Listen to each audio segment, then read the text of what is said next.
బద్వేల్ మండలం, లంకమల రామలింగేశ్వర స్వామి దేవస్థానం మరియు గోపవరం మండలం, మల్లెంకొండ స్వామి దేవస్థానాల్లో మహాశివరాత్రి ఉత్సవాలు అత్యంత వైభవంగా, ప్రశాంతంగా జరిగాయి. ఈ పర్వదినం సందర్భంగా వేలాదిగా తరలివచ్చిన భక్తులకు ఎలాంటి అసౌకర్యాలు కలగకుండా, ఎక్కడా చిన్న అవాంఛనీయ సంఘటన కూడా చోటు చేసుకోకుండా అన్ని ప్రభుత్వ శాఖల అధికారులు సమన్వయంతో అద్భుతమైన సేవలు అందించారు. ఈ నేపథ్యంలో అధికారుల కృషిని అభినందిస్తూ బద్వేల్ ఆర్డీఓ కార్యాలయంలో ఆర్డీఓ చంద్రమోహన్ గారి ఆధ్వర్యంలో అభినందన సభ నిర్వహించడమైనది. ఈ కార్యక్రమానికి ముఖ్య అతిథిగా విచ్చేసిన మైదుకూరు డీఎస్పీ రాజేంద్ర ప్రసాద్ గారు మాట్లాడుతూ, మహాశివరాత్రి ఉత్సవాల సమయంలో భక్తుల రద్దీని దృష్టిలో ఉంచుకుని అన్ని శాఖల అధికారులు అంకితభావంతో పనిచేశారు. పారిశుద్ధ్యం, తాగునీరు, విద్యుత్ సరఫరా మరియు భద్రతాపరంగా భక్తులకు ఎలాంటి లోటు రాకుండా చూడటంలో మీ పాత్ర ఎంతో కీలకం. మీ అందరి సమన్వయ కృషి వల్లే ఈ ఉత్సవాలు విజయవంతంగా ముగిశాయి. విధి నిర్వహణలో మీరు చూపిన చొరవను గుర్తించి మిమ్మల్ని అభినందించడం మా బాధ్యత. ఇదే స్ఫూర్తితో భవిష్యత్తులో కూడా ప్రజలకు మెరుగైన సేవలందించాలి అని అధికారులను కొనియాడారు. అనంతరం వివిధ శాఖల్లో ఉత్తమ సేవలు అందించిన అధికారులను గుర్తించి వారికి మెమంటోలను అందజేసి ఘనంగా సత్కరించారు.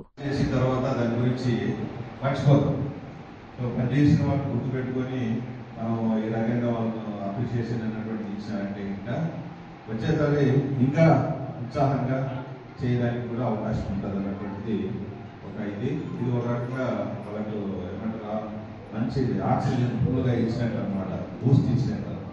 సో ఈ ప్రోగ్రామ్ కండక్ట్ చేసినప్పుడు సార్ నాకు ఫోన్ చేస్తే చాలా మంచి ప్రోగ్రామ్ అని చెప్పి నేను ఇమీడియట్గా నేను కూడా మీతో జాయిన్ అయినాను సార్ అని చెప్పేసి చెప్పడం జరిగింది.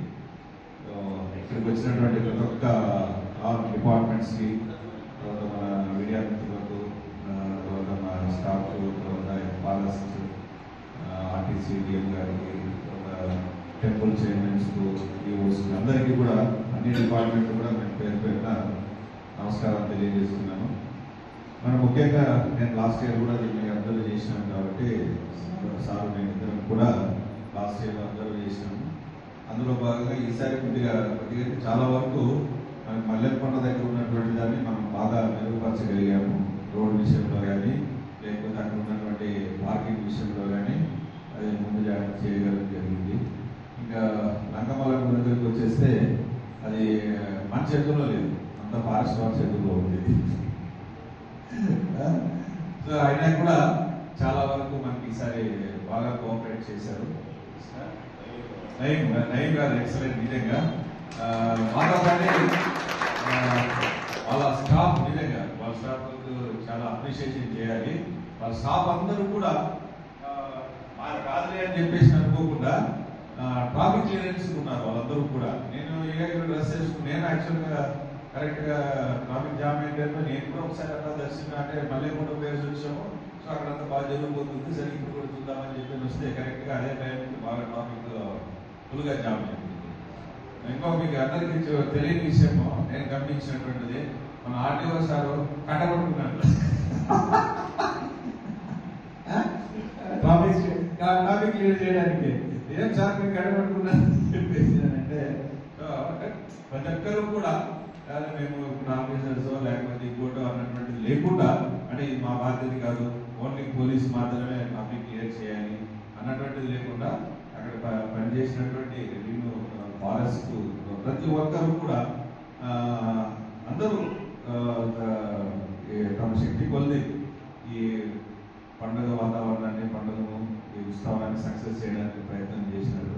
ఇంకా అందరికంటే మేము ముఖ్యంగా ప్రత్యేక ధన్యవాదాలు మన నాగభూషణ్ డిగ్రీ కాలేజ్ ఎన్సీసీ వారికి చెప్పాలి. నిజంగా వాళ్ళకి ఎంత చెప్పినా కూడా చాలా తక్కువే. ఎందుకంటే మనము యాక్చువల్గా ఉద్యోగస్తులపై ఉండి మనము ఉద్యోగం చేస్తున్నాము, అక్కడికి పోయి సర్వీస్ చేస్తున్నాము. సో అది మన బాధ్యత. కానీ వాళ్ళు స్టూడెంట్స్. మన మల్లెంకొండ 2 days అక్కడ ఉంటుంది. ఒక రోజు మధ్యాహ్నం, అంతకంటే ముందు రోజు మధ్యాహ్నం పోయి ఆ రోజు నైట్ నుండి, మరుసటి రోజు నైట్ అంటే శివరాత్రి జాగారం రోజు ఆ రోజు నైట్ నుండి మరుసటి రోజు మధ్యాహ్నానికి దిగారు. నిజంగా వాళ్ళ ఓపిక దాదాపు 50 మెంబర్స్ 50 మెంబర్స్ వెళ్ళారు. సో వాళ్ళు డెడికేషన్ అనేటువంటిది పిల్లలకి ఇప్పటి నుంచి అంత బాగా అలవాటు చేసినటువంటి వాళ్ళ ఎన్సీసీ వాళ్ళకి కానీ వాళ్ళ యాజమాన్యానికి కూడా మనం ప్రత్యేకంగా ధన్యవాదాలు తెలియజేస్తున్నాం. అట్లాగే మన లంకమాల దగ్గరికి అయితే దగ్గర అమ్మాయిలు ఎంతమంది వచ్చారమ్మా? సో ఇక్కడ కూడా 60 మెంబర్స్, అంటే దాంట్లో 50 మెంబర్స్ అమ్మాయిలే వచ్చారు. సో వాళ్ళు కూడా అలు పెరగకుండా ఈ లైట్ కంట్రోల్ లో యాక్చువల్గా మా వాళ్ళు చాలా తక్కువ ఉన్నారు. ఎందుకంటే మనం ఇక్కడ మా పరిస్థితి ఏంటంటే మాకు చాలా వరకు డిస్ట్రిబ్యూట్ చేయాల్సి వచ్చింది. ఉన్న ఫోర్స్ మనకే ఎక్కువ కావాలి, కానీ ఇక్కడ శ్రీశైలం కంట మళ్ళీ తర్వాత ఆ రోజు మల్లెకొండలో రథోత్సవం జరుగుతుందని తెలిసింది.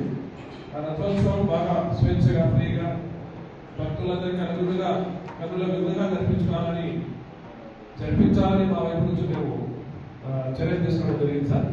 సో ముందుగా మల్లెకొండ గురించి కూడా మనం తీసుకుంటే సార్, అక్కడ ఎక్కడికి పోయినా పోలీస్ వైపు నుంచి మా సర్వీసెస్ ముందుగా ప్రజల్ని సేఫ్గా ప్లేస్కి ఏ ప్లేస్ అయితే వాళ్ళు చేరాలనుకో ఆ ప్లేస్కి చేర్చడానికి మేము చర్య తీసుకోవాల్సింది. అందులో భాగంగా మల్లెకొండకు సంబంధించి అక్కడ ఉన్న చైర్మన్ టీం, తర్వాత ప్రసాద్ రెడ్డి గారు, తర్వాత మా పోలీస్ టీం, మా ఎస్ఐ, తర్వాత మా రవితేజ, ముఖ్యంగా మా కానిస్టేబుల్ గురించి చెప్పుకుంటే అతన్ని కంటిన్యూగా ఫాలోఅప్ చేసుకుంటూ ఖచ్చితంగా సార్ మేము చెప్పగలుగుతాం. మల్లెకొండలో గతంలో కన్నా భిన్నగా మా పోలీస్ వైపు నుంచి మా ప్రజలందరి సహకారంతో, ఈ చైర్మన్ సహకారంతో, ప్రసాద్ రెడ్డి గారి సహకారంతో చాలా బాగా పార్కింగ్ ప్లేస్ అంతా క్లియర్ చేయగలిగినాం సార్. 3 మీటింగ్లు పెట్టారు. పెట్టి ప్రతిదీ ఒక్కరికి చేయాలనేది మన, అది కాకుండా మంచి ఐడియా అంటే ఈ స్కౌట్స్ అండ్ గైడ్స్ అని పెట్టాలి. ఈ ఐడియా ఎవరు పెట్టింది కానీ మన ఆర్డీఓ పెట్టింది చాలా వరకు సక్సెస్ అయిందండి. మల్లెకొండ అయితే చాలా బాగా జరిగిందండి. లాస్ట్ టైం కూడా ఈసారి దాదాపుగా 50% ఎక్కువ ఆదాయం వచ్చింది. కాకపోతే శ్రీశక్తి కూడా కలిసి వచ్చింది. కానీ యాక్చువల్గా మేము ఇంకా ఎక్కువ ఎక్స్పెక్ట్ చేసిన జనాలు కానీ రాలేదు. వాళ్ళ వేరే చాలా చోట్ల డ్యూటీ చేశారు, కానీ 36 ఇయర్స్లో ఇంత కమిట్మెంట్గా ఆర్టీఓ గారు ప్రతి ఒక్కరిని పిలిచి ఇంకో డిపార్ట్మెంట్ నాకు వాళ్ళు ఎందుకు రాలేదు అడిగి అందరిని పిలిపించి తాటి మీద నడిపించి ఎటువంటి అవాంఛనీయ సంఘటనలు జరగకుండా, ఇది ఇంతమంది ఏపీఎస్ ఆర్టీస్ అంటే మా దగ్గర పాకిస్తాన్లో తీసుకున్నాను. ఇప్పుడు గవర్నమెంట్ వచ్చాక ప్రతిదీ గవర్నమెంట్ తీసుకొని మాకు మంచి సపోర్ట్ ఇచ్చారు. డిపార్ట్మెంట్ వారికి ప్రత్యేకంగా పోలీస్ శాఖ వారికి నమస్కారం. Thank you.